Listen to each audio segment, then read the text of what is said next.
동력의 초당 글밭 10월 11일 화요일 이렇게 그 넷 국정교과서 강행. 지난해 10월 12일 교육부는 역사교과서 발행 방식을 검정에서 국정으로 바꾼다고 밝혔습니다.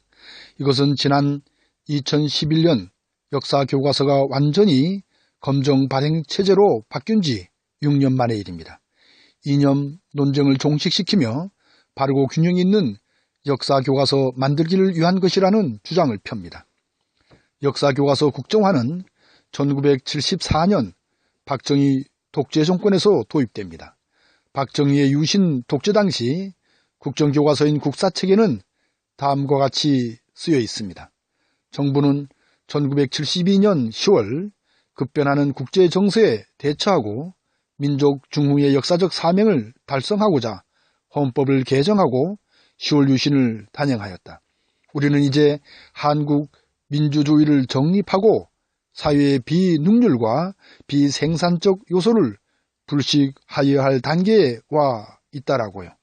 하지만 역사학자 한 홍구님은 그 유신의 시대를 이렇게 질타합니다.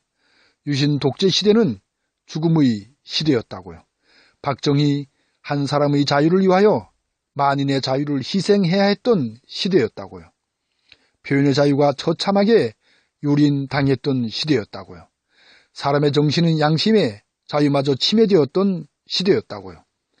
많은 이들이 역사교과서 국정화는 이런 박정희의 역사를 미화시키려는 의도가 숨은 것으로 봅니다.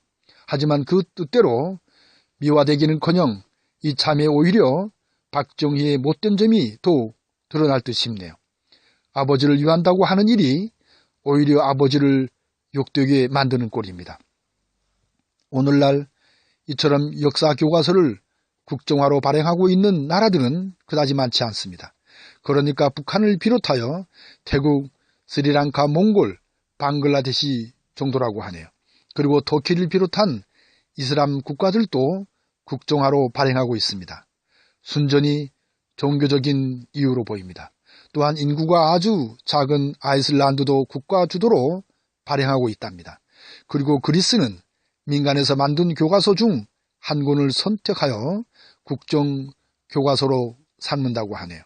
중국의 경우 국정화하였으나 1980년대 후반부터는 검정제로 바뀌었다고 합니다. 베트남의 경우도 UN 인권이사회의 국정교과서 폐지 권고를 받아들여 지난해 4월에 모든 교과서를 국정에서 검정으로 전환하였다고 하네요. 북한이 김일성, 김정일, 김정은을 미화하는 교과서를 통하여 독재를 정당화시키듯이 국정화여 이처럼 따라간다면 참으로 부끄럽고 미친 짓이 아닐 수 없습니다. 자격도 없는 것이 아버지를 닮아 백성들의 머리를 강제로 바꾸려 드는 꼴로 바뀌어요. 역사교과서 국정화, 이 또한 참사임이 분명합니다. 이제 저라면 이렇게 할 차례입니다. 당장 사죄를 드릴 테죠. 효도하려는 생각이 어쩌다 잘못되었음을 고백할 테죠. 그리고 자격도 없는 자신임을 밝히고 스스로 그 자리에서 당장 물러날 것입니다. 아무튼 화요일 새벽을 역사교과서 국정화 참사의 답답함으로 메워갑니다. 고맙습니다.